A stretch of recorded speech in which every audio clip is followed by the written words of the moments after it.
we should do it as soon as possible. Ajay Jalan, why don't you come in here on the potential, just break down the strengths, weaknesses, opportunities, and threats for our viewers of this space in not just India, but across the world, because this is something that will not just be a domestic supply chain, but hopefully will be a supply chain for the world, for whoever needs them, manufactured in India for them.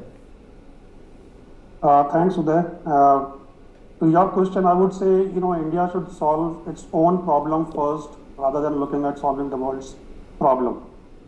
And we as a Next Orbit Ventures has been working with Government of India since 2006 onwards to get this industry into the country. Now, from 2017 onwards also, we have been in actively discussions with Ministry of Electronics that India needs analog chips, digital chips, and memory chips. That makes a complete electronic ecosystem. Now, how to get it? Mind it, in today's cost, these two semiconductor chips cost around $50 billion. Now, who's going to put this money? Is it going to be government, or is it going to be the investors? And what is the guarantee that once you put up this money, the fabulous companies like Qualcomms of the world or the Intels of the world is going to come and get their chips manufactured?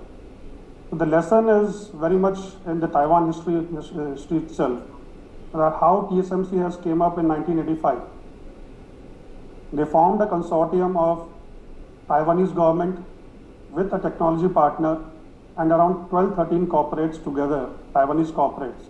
So that has provided a capital, that has provided an offtake commitments from these corporates, because mind it, for the foundry, the customers is not the users like Maruti or HP or Dell.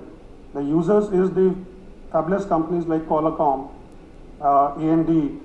Now, they have to be indirectly motivated through the customers to get their chips manufactured by these foundries.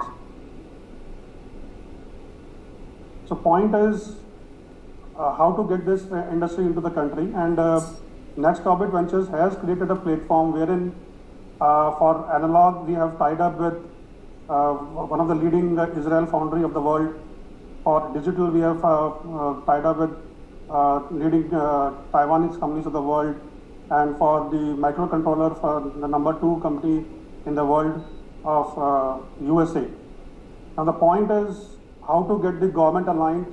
The question which is coming up from the government, since 2006 is whether we should give upfront support or should we reimbursement after this industry goes into the production. Now mind it, a $50 billion investment, no investor can think of bringing, the entire amount and then expect government to reimbursement 30% or 40% or 50%.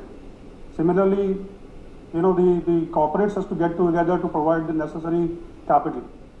So this is the platform that we have created, and we are working on the EOI also that Government of India has floated.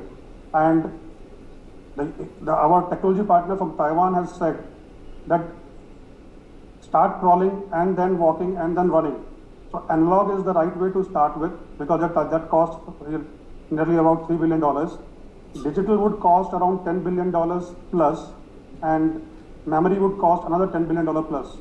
So putting $30-40 billion on the table at a one go is just not possible for any company or any corporate in the world. It has to be done together, and that's what we are trying to do. Thank you. All right. Well, let's leave it at that. We're going to be watching which way this space goes. My thanks to all of our guests for joining us.